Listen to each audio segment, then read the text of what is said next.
A scary-looking castle. Izuku noticed something was trying to get out of the door. The mysterious figure turned out to be a Dracula. Greetings, boy. Yanagi Dracula. Nice to meet you. The man called Dracula extended a hand for Izuku to shake, and he did.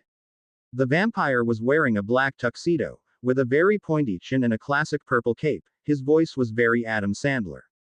Welcome to Hotel Tranyanagilvania. Why is his name just Dracula? That doesn't sound Japanese. Izuku chuckled. Father. Izuku. Izuku. My father. Reiko whispered. Nice to meet you, sir. My name is Midoriya Izuku. Although Dracula's smile was friendly, his eyes told different. The red eyes, they just kept staring at him, looking at his soul, printed in his mind. He was hypnotized, he couldn't move, his mouth wouldn't say anything, his brain was screaming but no one could hear it. Ha! His mind is occupied, I can't fully control him. Dracula amusedly thought as he deactivated his quirk, or was it natural ability of a vampire? Why don't you two come in? It starts an hour later. Izuku looked nervously at Reiko, who just wrapped an arm around his and walked inside, much to his embarrassment. Dracula seemed amused, his daughter didn't care much about boys, or girls. Her only interest so far is readying stories, scary one. But it is a good thing to see his daughter goddamn had a boyfriend. He will suffer eternally. What should he do if he hurts his daughter? Impaling him. Too classic. Slicing him up and then feed it to the Cerberus. It must be more painful. How about locking him with Rick Roll Devil? Fantastic. Chainsaw Devil was begging for mercy to the Rick Roll Devil, while it was singing to assert its dominance. The four horsemen accepted it as the leader of hell. So, how long have you two been together? Izuku didn't what to answer. He forgot to create a fake story, curse those Kaffin for that. Just today, Reiko whispered. Meanwhile Dracula was raising his eyebrow high, this was unexpected. He thought it would be 1 year at least, but regardless, she had a boyfriend. Izuku gasped out loud when he saw the interior. Despite its old and rusty looking outside, the inside was a palace. Gold, shiny light, that was all he saw inside, with the receptionist was an old woman, but she was creepy with a cloudy spirit behind her. A chainsaw and bomb couple was kissing. Izuku was forced to look away. A giant dog was running around the hall. Zombie. Real zombies. Izuku didn't want to ask whether they were zombies in cosplay, or real. Welcome to my hotel. Dracula was proud to announce Izuku, who was amazed by the structure. This hotel has been opening for more than 578 years, passed from my great-great-great-great-grandfather, and then to my great-great-gr. Okay father, you don't have to say that. Reiko interrupted Dracula, who sighed. He never got to have his own introduction of the hotel, that's lucky because it took a few hours to say it. Izuku, wait here. Reiko didn't wait for his response and left the scene. The green boy was wondering if this was Halloween-themed hotel, or the style was always like this. Dracula chuckled, pointing at Izuku with his sharp finger.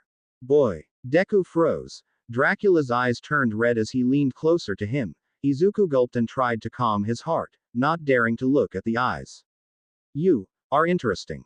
What? I have never seen someone this close to my daughter. And you wooed. Actually Izuku was cut off by Adam Sandler. Silence. Watch your mouth, boy. I am the great Dracu. Father, why are you screaming? Reiko peeked her head from the stairs. Oh nothing, daughter. Just having a chat with him. Dracula's eyes turned normal again, his mouth looped into a big smile to fool Reiko, who hummed before going to change her clothes. After that, he turned back to scary face. You, if you ever dare to who? Father, where is mother? Reiko peeked her head out again. Oh, she has some business to finish, so she won't be home this afternoon. Reiko nodded before leaving. For real. I will send you to the deepest pit of hell, let your soul being torn apart as the devils feed on it. You will suffer eternally if you dare to hurt her. Dracula tried to scare Izuku, but it seemed like it only 50% scared, because those stories are too old to do that. Oh, okay sir. I will protect Reiko. A drop of sweat dropped from his forehead. Dracula nodded before smiling.